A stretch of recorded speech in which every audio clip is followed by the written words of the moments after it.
I just wanted to let everybody know step by step of the trip that we came down here, what it looks like. I'll start here. This is number one. This first up here, right, that is Twin Falls right here. That's where we started. Came all the way down here, and this is our first stop. It's called the Blue Cut RV Park. It rated 5 stars, so we decided, well, we go on down there.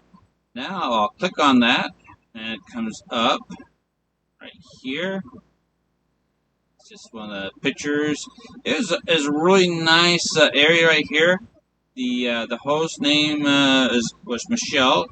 We had no reserved spot at that time, but we was able to call, and we got a place to stay for the night. The price at that time is just $40. So it was just what was that? I think it was just no sewer, but water and electric hookup. But yeah, it was good enough. So let's see now. Let's go ahead and cancel that out, and we'll go on down to the next trip. Okay, so it is okay. That is yeah, that's Chuck's address.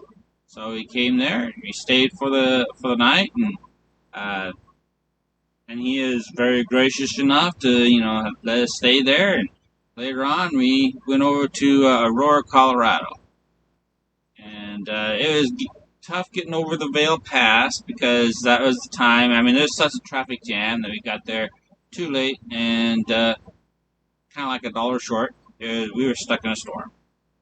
And then we made our way to the Applewood RV Resort. Of course, that has full hookups. And this is just a picture of it right here. And it was 68 a night. It's a little pricey, but hey, it is in Colorado. What can you expect?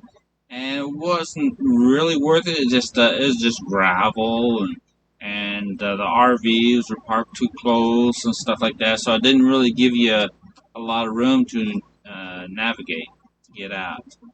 And one thing I noticed, all the registers, all the hookups are on the wrong side of the RV because I think they catered to more of like the motorhomes and stuff like that, where you can just pull in forwards and then hook up.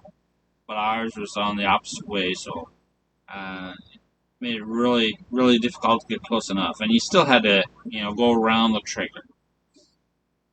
And we'll go on down to the next night. After that, and right here. Okay, this here is more dispersed camping, and it was really nice because you didn't have to pay anything. You had to have your own hookups and there. I mean, because you're using your tanks and everything. There's no hookups or anything, but you just cruise on out there, and it was totally quiet. As a matter of fact, we were the only ones out there, so we just cruised there. We stayed one night. Kind of used our entire fill up our tanks. We don't have that big of tanks, so we filled that up, in one night. The other campground we stayed at was it's called the Palo Duro State Park, and that was really nice. It was really beautiful, and it was what was it? I think it was 58 or something like that. Didn't have any sewer hookups, but there was just water and electric. So, that was okay. It was kind of like down in a canyon, and you took a bunch of switchbacks and you came down here. Really appreciate it. And then we called the next spot right here to stay at it, and it's called Fort Richardson State Park. Just kind of like the same thing. I don't think it was quite as nice as Apollo Duro, but hey, it is good. And this in here, at this location, they had so many trees and is over the camper and everything like that. So it was kind of hard for the Starlink, but they had internet there too, so that was nice. I'll go ahead and close this out. And now we'll cruise on down to the next one right here. Is Shallow Creek RV Park. I'm trying to remember this one here. Yeah, this is the. I think it was just a. I don't think they had water. Okay, they had. Yeah, this is the one that had the free fishing and everything like that, and complete hookups, and so that was pretty nice there. Go on down to the Shallow Creek. What's that? Into Windy Oaks. Now, Windy Oaks is really nice. That didn't really review. That was the one. Well, I didn't get any really starting because of the trees. You can see how thick the trees are in the canopy. So, I mean, we didn't get hardly any reception on that. But they had really good internet. So he went in there and had a really nice person there, nice camp host, very helpful. Outback Springs.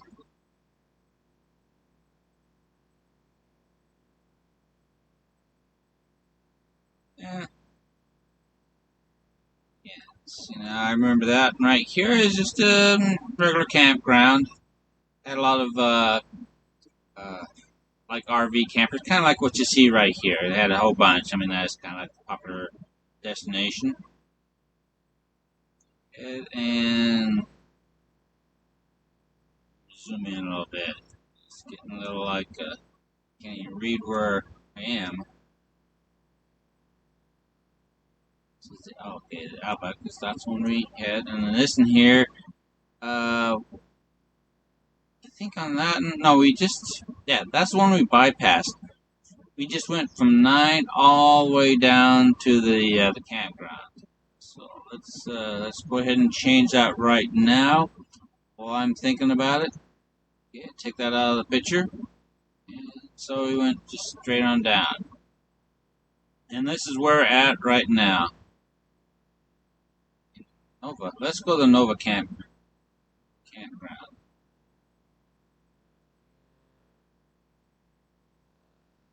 And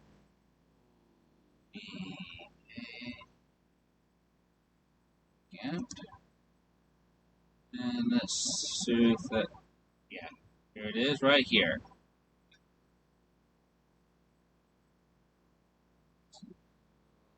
Down here, we are Nova Family Campground. This is where we're at.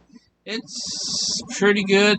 The laundry facilities, I wouldn't recommend. They are the worst laundry facilities. Their washer and dryers are outside. They're facing the elements, and of course they're rusted. They don't last very long, and you got a lot of bearing noise, tub noise, and the tubs are small. So best best bet is go to the laundromat. Save yourself some money. And let's see. Yeah, it was $720 for the entire month. That's not really too bad because it includes everything. You got the sewer, you got the electric, you got everything.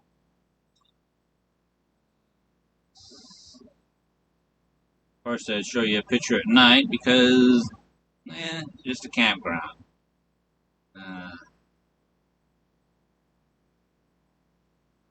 Oh yeah, this is the map layout. Yeah, it's pretty good trees, but it's cleared off enough. I mean, the Starlink really works really good. I had to when I came down here. It was like iffy on the internet. You'd have to drop packets and everything like that. But because we were in Rome, we were what declassified. So we don't have the highest priority, the most bandwidth, but you can get that. And so I changed the settings on that, so I got the highest bandwidth. But that's only when you're in Rome, and you don't have to do that if you're in have residential or anything like that. And it's cheaper that way. But thank goodness for Starlink. It's something I can really depend on. at every place that I go. And the cell signal right here is really terrible. Even throughout Florida, I don't know if it's everybody's using the cell, but usually when you get full bars, you have really good cell signal. Not here in Florida. It's just terrible. I use T-Mobile. Maybe it's because I use T-Mobile or something like that. They only have like roaming agreements or something like that.